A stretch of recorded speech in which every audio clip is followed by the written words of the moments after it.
अस्सलाम वालेकुम स्टूडेंट्स, कैसे हैं आप सब। मैं आपकी इस्लामियत की टीचर। ओके स्टूडेंट, लास्ट जो हमने पढ़ा था मिसाक मदीना चैप्टर, जो कि पेज नंबर 45 में है, इसके हमने मारूजी सवालात, खाली जगह और शॉर्ट क्वेश्चन जो हैं वो सारे कर लिए थे।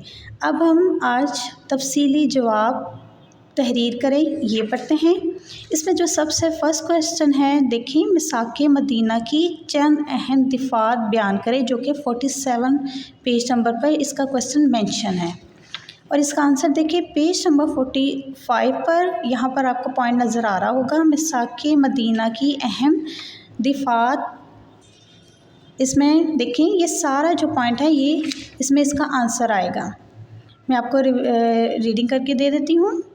सबसे पहला पॉइंट है, मदीना मुनव्वरा के तमाम कबाइल अमन व अमान से रहेंगे और अमन के क़याम के लिए एक दूसरे का साथ देंगे। ठीक है, ये मिसाक मदीना के बारे में पढ़ रहे हैं कि उसमें कौन कौन से दिफात शामिल थे। सेकंड पॉइंट है, मदीना मुनव्वरा में आबाद जितने भी मुसलमान और यहूदी हैं वो अपने अपने मज़हब पर अमल पैरा होंगे, यानी कोई भी एक दूसरे को किसी के मज़हब पर ज़बरदस्ती नहीं करेगा इख्तियार करने के लिए कि हमारा मज़हब इख्तियार करे। ठीक है, नेक्स्ट 3 पॉइंट देखें, मज़लूम की मदद की जाएगी और ज़ालिम की हमायत किसी भी सूरत में नहीं की जाएगी, यानी मज़लूम का साथ दिया जाएगा और जो ज़ालिम होगा उसका साथ नहीं दिया जाएगा। इसी तरह 4 पॉइंट देखें, मदीना मुनव्वरा पर हमला करने वालों का मुकाबला जो होगा वो मुसलमान और यहूदी मिलकर करेंगे, यानी अगर कभी फ्यूचर में उन्होंने कहा कि मदीना मुनव्वरा पर कोई मुश्किल घड़ी आई या उस पर हमला हुआ, तो इसमें जो यहूदी और मुसलमान, क्योंकि ये मिसाक मदीना का जो माहता था ये किन के दरमियान हुआ था, ये मुसलमान और यहूदी इन दोनों के दरमियान हुआ था। इसी तरह फिर इन्होंने कहा कि मदीना मुनव्वरा पर अगर कोई हमला हुआ तो इस सूरत में क्या होगा, ये दोनों फ़िरके हैं या ये जो दोनों हैं मुसलमान और यहूदी, ये मिलकर करेंगे।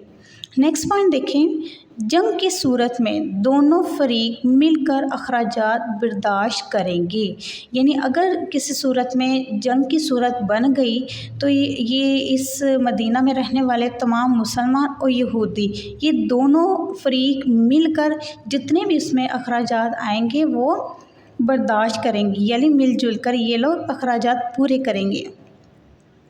लास्ट पॉइंट देखें, यहाँ पर है, किसी भी इख्तलाफ या झगड़े का हतमी फ़ैसला वो सिर्फ़ और सिर्फ कौन करेंगे, नबी करीम सल्लल्लाहु अलैहि वसल्लम करेंगे और फ़रीक़ैन इस फ़ैसले को तस्लीम करेंगे।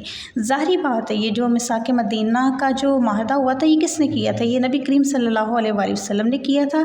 यहाँ पर ये बताया गया है कि अगर इनके माबैन कोई झगड़ा या कोई इख्तलाफ हो जाता है तो इसमें तो ये सिर्फ़ और सिर्फ नबी करीम सल्लल्लाहु अलैहि वसल्लम इसका फ़ैसला करेंगे और जो फ़रीक़ैन होंगे यानी मुसलमान और यहूदी ये इस फैसले को तस्लीम करेंगे। ओके स्टूडेंट, यहाँ तक ये हमारा फर्स्ट लॉन्ग क्वेश्चन मुकम्मल हुआ। ठीक है, अब आप लोगों ने इसको याद करना है और इसको राइट भी करना है। ओके स्टूडेंट, अल्लाह हाफिज़।